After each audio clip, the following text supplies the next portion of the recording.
Hey,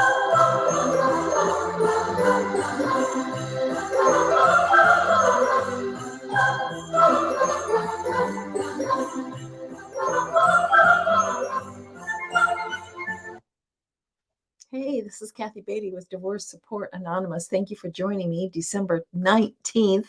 Here we go as we mark down the days of the month.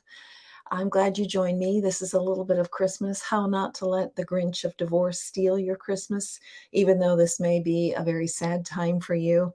I am hoping that you will find moments of joy, and hopefully these videos can redirect you just a little bit toward happier thoughts and happier times. Quick announcements. January 4th, you've heard me talk about it. Webinar, free, 7 o'clock p.m. Eastern Standard Time. On the 10th, a new support groups begins. Would love to have you if you are newly going through divorce or have gone through the divorce in the past 5 years or beyond, and you can't seem to get through it or beyond it.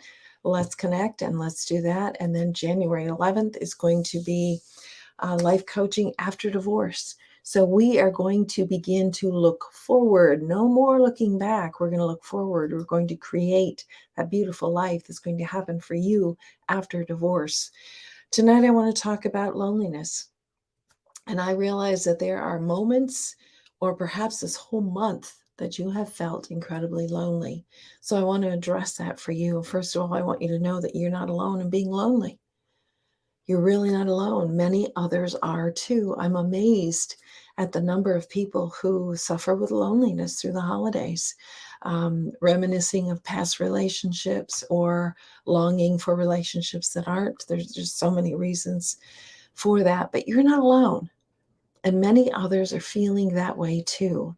So I want to give you some practical tools today to address that with. Important to know that loneliness and depression feed off each other. So loneliness can lead to depression. God created us to be in community with safe people and other people. So we need to make sure that we are not being alone too much, that we are moving forward and creating a connection with other people. You need people. You may deny that right now, but it's the truth. It's how we are wired. You cannot deny it. We need people. So we need to create a connection with others. How do we do that? Well, we need to get with people. Maybe that's something that you just go into the store and you start chatting with strangers. I don't mean like having long conversations, but simply greeting them, looking them in the eye, giving them a compliment is always a way to break the ice with people, strangers especially. And you never know what good you are doing for them. So I hope that you will create a connection with others. Maybe it's superficial and short term initially, but then you can from there move into connecting with other people. Certainly be talking with a therapist, a pastor, or a friend. Don't go through this alone. And just be doing something that is going to help you not feel this loneliness. Self-care and compassion is vitally important right now. That you say, hey, sister, you're going through a tough time right now. It's okay. You're going to get through this. Those simple words, maybe you do need to speak to yourself. I had to talk to myself when I was going through divorce. That self-care and compassion. And maybe you're saying, you're a guy and you're saying, dude, it's a rough spot, but you're going to get through this. You're going to get through this. And you only get through it is when you're intentional and you do some things. So make some plans is something that you can do. Make plans, avoid the dread. Sometimes the dread of Christmas Day or the dread of being alone is worse than the actual day or being alone. So make some plans. They can be simple plans. I'm going to clean out my garage on Tuesday, whatever it is that you have made plans.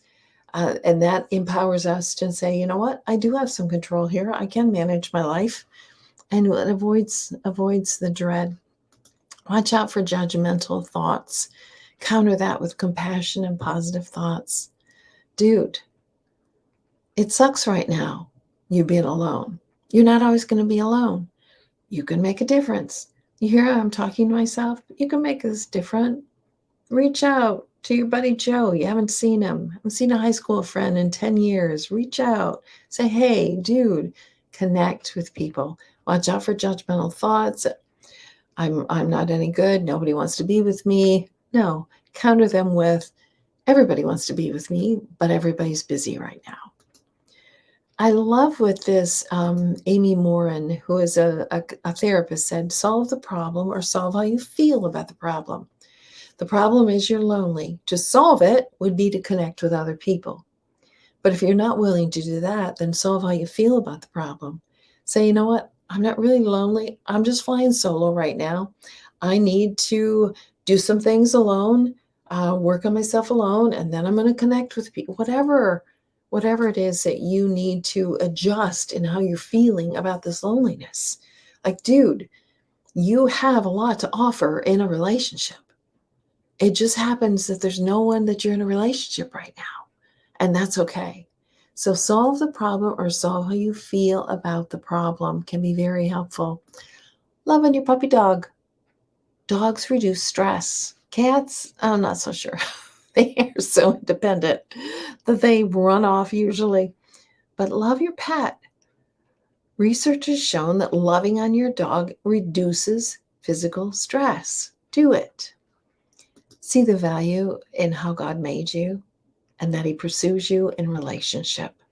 There are so many verses I could choose for this one, but for some reason I chose this one today. Through Christ, all the kindness of God has been poured out upon us. God sent His Son because He's pursuing relationship with you. He does not want you to be alone. He has built a community called a church. And I don't know what your past experience has been, but if it's been negative, then it wasn't the true church that God wants. He wants us to be in community so that we are not lonely. The kindness of God has been poured out upon us through Christ, and that relationship to God is through Christ.